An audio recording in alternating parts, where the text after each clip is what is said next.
Actually, before I leave that slide, Mr. Chairman, I did want to point out that on this study, JLARC staff have deviated from our usual practice of waiting until the end of a study to recommend that an agency take certain actions to remedy operational shortcomings. We do not usually recommend anything to agencies while a study is ongoing. However, during this study, we have recommended to VEC leaders that they take specific actions where we have felt confident that the actions will lead to near-term improvements. I'll describe that more a bit in a minute, but did want to make the Commission aware that we have been engaging in more real-time oversight on this study than we typically would. And now for a brief update. The first topic I want to cover is the performance of VEC's call center. It will come as no surprise that VEC's call center performance is not meeting industry benchmarks for timeliness. For example, in May, VEC call centers only answered a small minority of the incoming calls. At our May Commission meeting, Delegate Austin asked us to look into the model that VDH used for operating its call center to respond to the public's inquiries about COVID-19 and vaccine availability. We did look into that model, and it appears to have been pretty successful. We recommended to VEC leadership that they consider adopting a similar model as soon as possible and to expand their call center capacity as part of that model.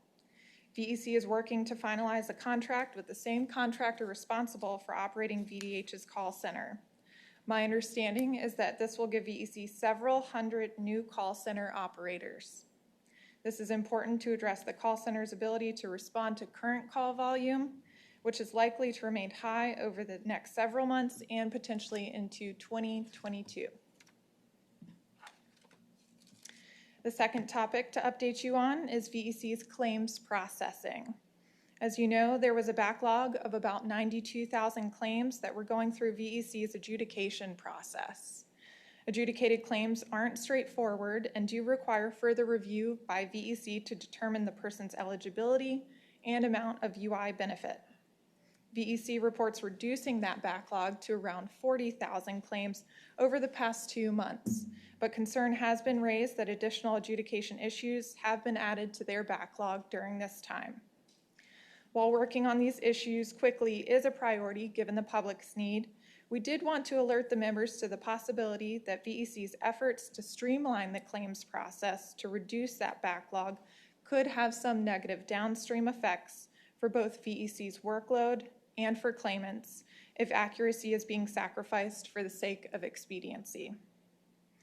In terms of the additional staff who have been brought on to work these claims, it's worth noting that there has been turnover among some of those staff, so we are working to determine what the actual increase in staff has been.